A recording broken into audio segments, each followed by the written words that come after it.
Another tumultuous week in politics. Eric Adams upends the mayor's race, and there's chaos from Washington as the government shuts down. The Point starts right now.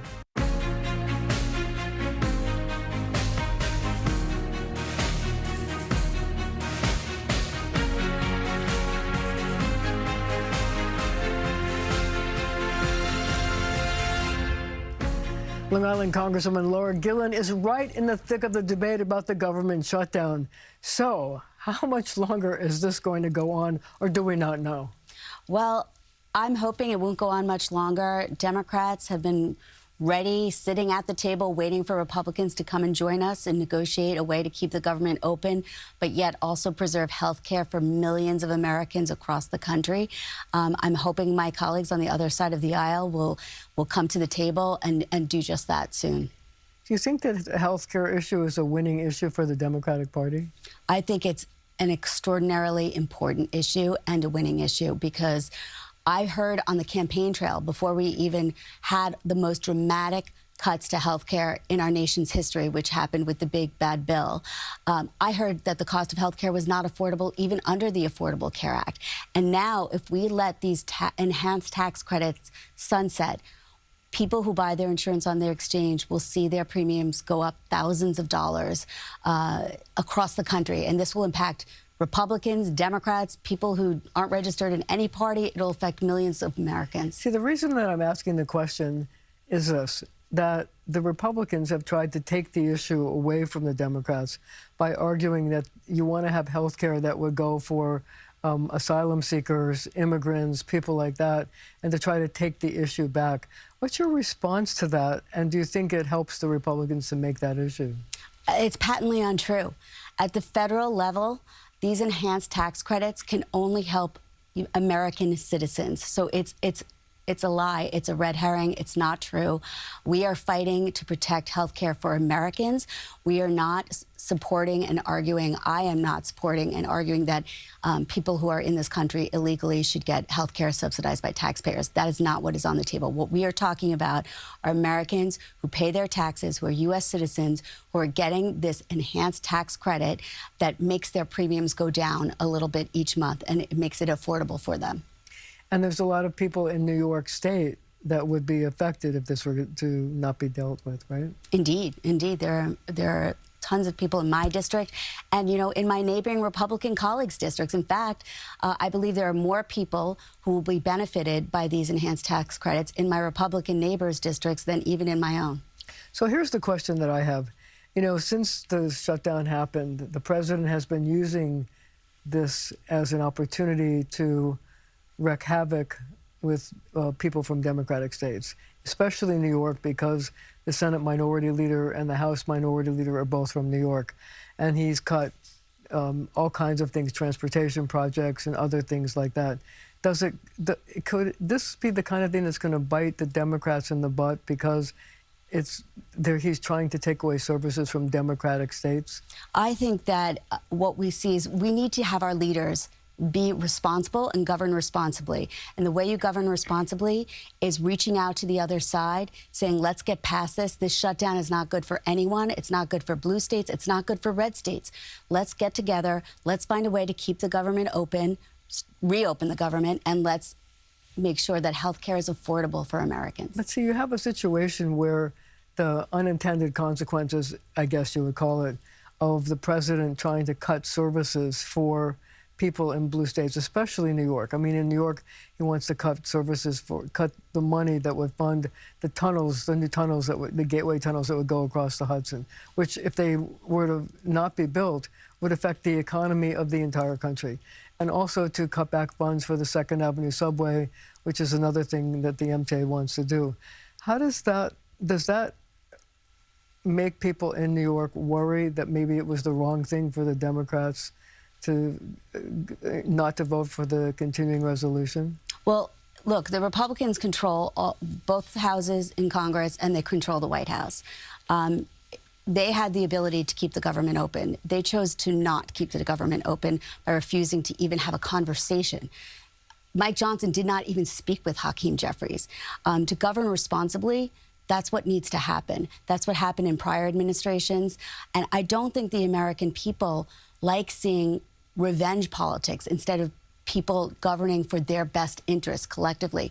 I think that it's a real turnoff, and I think that that's what they see going on right now. So since the shutdown happened, there's been a lot of deep fake videos that I guess the Republicans have been putting out, including one that had Hakeem Jeffries, who's the minority leader in your House, in a sombrero with a mustache. How do you feel about that? This is a very serious situation. The federal government shutting down is going to impact people all across the country. The cuts to health care is causing a real pain for American people. Healthcare costs are going to go up across the board, not just for those on Medicaid, not just those buying insurance through the exchange, but for everybody. There is a cost of living crisis right now, and people want to see relief.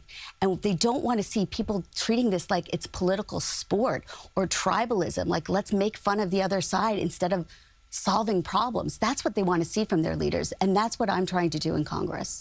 Well, the other thing that the president's threatening to do is layoffs as opposed to furloughs. And usually when there's a shutdown, they furlough people except for the most essential employees. Now it could be another way to just cut the size of government.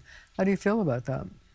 I think that these are real people with lives, with families who are depending on their paycheck, and to use human beings as political fodder, as pawns in a political war, is the wrong thing to do. But there are hundreds of thousands of people in New York alone that have federal jobs. How will it affect the state, and especially your district?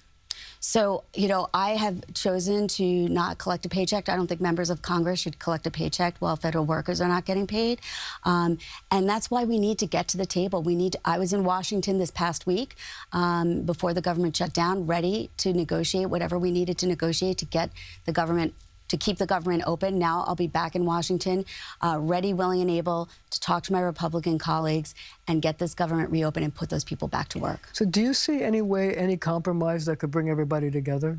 I think that working and fighting for Americans to make sure that the men, women, and children who live in all of our districts, who get their insurance through the exchange, who might have to make a choice between paying for health insurance or paying for groceries, don't have to make that choice, that they can be able to keep their health insurance, go to the doctor, and put food on the table.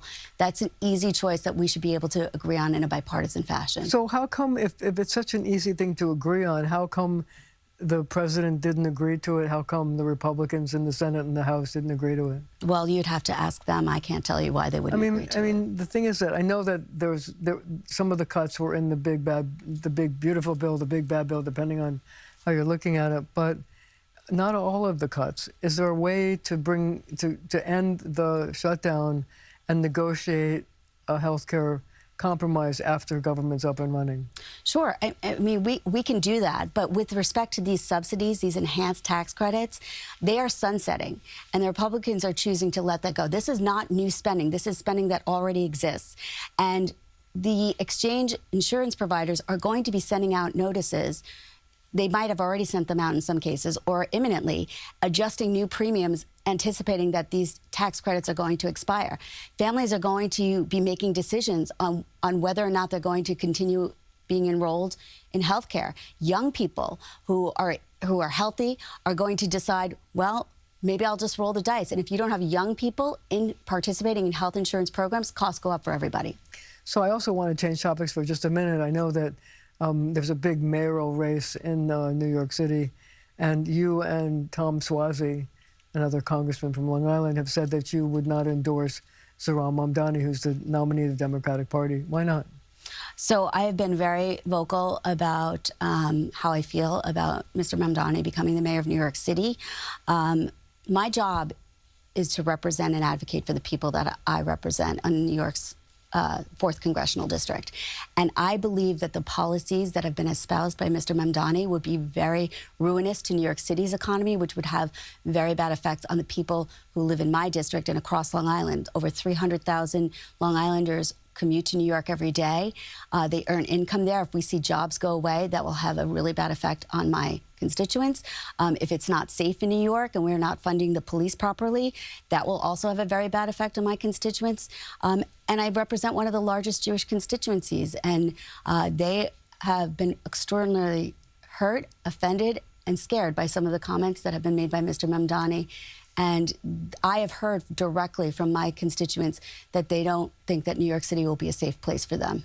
We only have about a minute left. I'm curious about one thing. Do you think that having Mr. Mamdani will make it more difficult for you to get reelected because the Republicans will try to use him as a symbol of the Democratic Party? I think the people in my district know that I am a moderate Democrat. I've always governed and legislated as a moderate Democrat. When I was in local government, I lowered taxes. I brought fiscal responsibility to the town and transparency. I think the people who I represent know that I'm not afraid to go against my party if I don't think they're doing the right thing, and that I'm an independent, moderate voice. But do you think that Mr. Mamdani will make it more difficult? 10 seconds. Not in my district. Okay. We're going to have to leave it right there for now. But our conversation continues right after the show on our streaming channel, CBS News New York.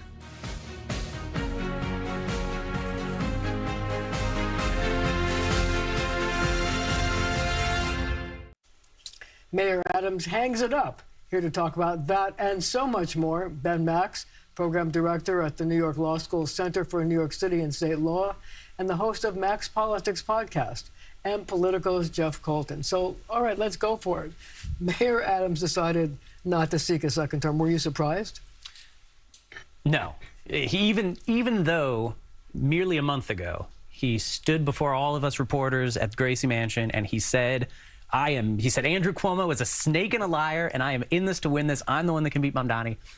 I mean, the next day, my colleagues and I wrote a story saying that nobody believes Eric Adams, that we all still think that there's a chance that he was going to suspend his campaign. Sure enough, he did. So not a huge surprise. Did you believe it? Were you surprised? I wasn't surprised, but I still think we want to know exactly all the reasons why. Was it just that he saw no path to victory, or is there something else still to come? Because we know from your reporting and elsewhere that there's been different things dangled towards him. So is he taking something? Is he going to be entering the Trump administration in some way come January? We'll see. But he could make the decision even without that because the numbers were the numbers. But, you know, all that speculation about whether he was going to become the ambassador to Saudi Arabia, which happened right before 9/11, I thought that was sort of a non-starter because of the optics of it. So maybe there is a job that's coming along, maybe there's not. But I want to tell you something. I thought about 2 months ago when he was opining about the fact that he walked through City Hall and knew that his picture was going to be on the wall no matter what. To me, that was the sign that, like, that was in his head. But I don't know. I mean, did you get that sense, or did you get a sense that he wanted to fight? I had to check back the clips. I was thinking of the same thing. I think it was back in March or maybe February he first started talking about his legacy, you know, and I think at that point he knew it was very unlikely he would get reelected. And, you know, he kept up the fight. But he was saying, oh, you know, the first term, everything we've done, that's the meat and potatoes. If I get a second term, that's just gravy. And I mean, at that point, you're basically admitting that, like, he knew. He's been coming to terms with this for a while. You brought up the topic of legacy. Do you think he's going to have a legacy? I mean, if you take a look at the totality of what he's done, what would you say his legacy will be? Well, first of all, his legacy is going to be one-term mayor, which is pretty rare and unusual, and first mayor indicted while a sitting mayor indicted, and the deal with Trump to get those charges dismissed. But after that, it will be a mixed bag. Cronyism, corruption, questions about ethics and focus, and then a whole bunch of policy achievements that even his critics give him some credit for. You've got Zohran Mamdani saying, I'm running against a second term of Eric Adams, but he's done well on housing policy, literacy in schools, and a few other things, even his big critics. Well, that's a big mixed bag for him. A lot of recent progress, but over the course of his term, not as much as he promised when he first ran. And he was supposed to be the public safety mayor. Do you give him the same points that Ben does? Yeah, no, and I think, I mean, housing in particular is one that Adams is really hanging his hat on. That's an easy one for him to hang his hat on because there hasn't been as much concrete progress. It's a lot of stuff that will happen, he expects to happen. He expects that there will be a lot of housing built that was started under the Eric Adams administration. City of Yes, exactly, and other rezonings. The next mayor, though. Yeah, I mean, I think that a lot of the stuff if it is a mayor, I mean, really all of them. Mamdani Sliwa wants to do away with it, but that would be Right. hard to do. That's true. That's true. But yes, Cuomo is now also saying, I'm very pro-development. I want housing. Mamdani has had very much a shift in his rhetoric, saying he wants to build housing. So I do think that this will be a big part of Eric Adams' legacy. And look, we see this with all the past mayors, really. With Bloomberg, for example, there were a lot of haters when he was mayor. I mean, he barely won that third term. And now even leftists look back at Bloomberg. Even Mamdani looks back at Bloomberg and says, well, you know, he was pretty good. There were some good things. De Blasio as well. You know, he left office as kind of a pariah. But now more and more people are looking back at the de Blasio era and saying, well, you know, universal pre-K, there were some really good things. Crime at historic lows. I think Eric Adams right now, historically unpopular mayor, I think with time, that will only go up. Do you agree with that? I agree with just about all that. I think the one thing we have to add, which it's amazing how far the city's come on this, that we're not first talking about it, is the migrant crisis. This was, other than his own self-inflicted crises, this was the big crisis of his term. And how did he deal with it? He did okay with it. There was a lot of logistical successes. He had to stand up, a whole new system, humanitarian relief in a lot of ways. But it was another example where his leadership faltered repeatedly, talking about this is going to destroy the city, and some of this language that was very divisive, no matter what you thought about whether this many migrants should be coming to the city or not. He didn't show the type of leadership that I think New Yorkers wanted in that time. How much of that, though, was the fact that he, in the beginning, because he criticized the Biden administration, that he didn't get as much cooperation as he had hoped for? It was so interesting. I mean, yes, there was the politics of it, where he was criticizing the Biden administration. He was saying it will destroy. There was so much of that, and then tied up with the coming Trump administration. But the actual policy, the actual work that his administration did of emergency housing for something like 250,000 people. I mean, Adams is furious that he's not getting more credit for that. And he wants more credit for that, and frankly, he probably does deserve more credit for that. Does he deserve credit for that? He deserves some credit for that. There's questions about should the legal services have been stronger throughout that process. You know, there's a lot of nitty-gritty here to wrestle with, but broadly speaking, he was able to oversee the work of many others to stand up that work and welcome those people who are the new generation of New Yorkers. But the work of Ann Williams Isom and some of the people in his administration, would you give them credit for what they did? Absolutely. I think the Eric Adams legacy will be he appointed a bunch of people that were professional and did a lot of good work, and then he appointed a bunch of people who he should not have brought into his administration. Would you say that was his biggest mistake? Probably. Some of the stuff that he wound up getting charged for was from before he was even mayor, right? So that sort of came with him. But in terms of entering City Hall, yes, it was the appointments that he appointed, by all assessments, a very solid first police commissioner, Keechant Sewell, and his buddies that he brought with him undermined her, so she left. And that set off even more chaos. Is that the number one big mistake, Jeff? Yes, I think so. I think there is this widespread understanding among New Yorkers. Like, Eric Adams is associated with the word corruption, and it's so hard to shake that reputation. And it's a reputation that he, in part, owned, that he chose. I mean, one of his deputy mayors was Phil Banks. I mean, immediately on the first day. But it also relates to services and delivery. It's not just about, oh, these people came and they left and they weren't good people. He wasn't making the progress on things that he could have otherwise made if he had made better appointments. That's the issue. Okay, so on that note, we're going to have to leave it right there for now, but we will be right back.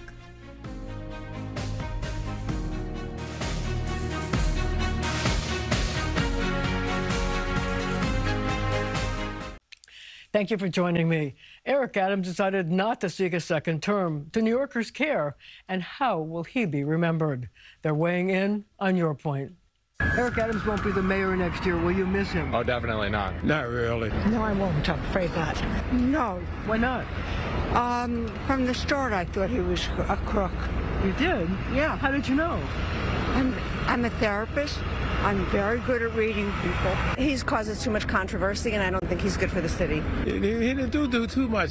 And plus, he was like a big thief. He did a lot of stealing. I don't believe he's really done a good job for the city at all. I don't know what he did while he was here. I believe he wasn't in it for New Yorkers. That guy sucks. Zoran all the way. I won't miss him at all. I live in Connecticut. But and if I was here, I wouldn't miss him either. Will I miss him? Yes, I may have voted for him even. I think so.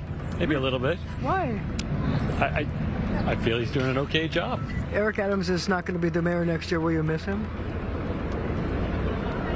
How about you, Eric? My silence speaks volumes. You want to? Okay, your silence speaks volumes. Okay, I get that. Has he done anything that well? Has he accomplished anything? Who, Mayor Adams? Yeah. I haven't been here long enough to really know. Nothing. Not anything? No. Okay. I think he's partied enough. Eric Adams stayed out of jail. He did, I think, in terms of some of the educational programs. With the people from out of America coming in here, he tried to put that together, but it kind of blew up. It's unfortunate because he could have been a great mayor if he had only kept his hands clean. He did help the community here and there when he first started. What do you think he's going to do next? Probably accept a government job under Trump administration. He's going to disappear into the Trump world is what he's going to do. Beg for a pardon. He already had a pardon. Needs another one. He'll probably become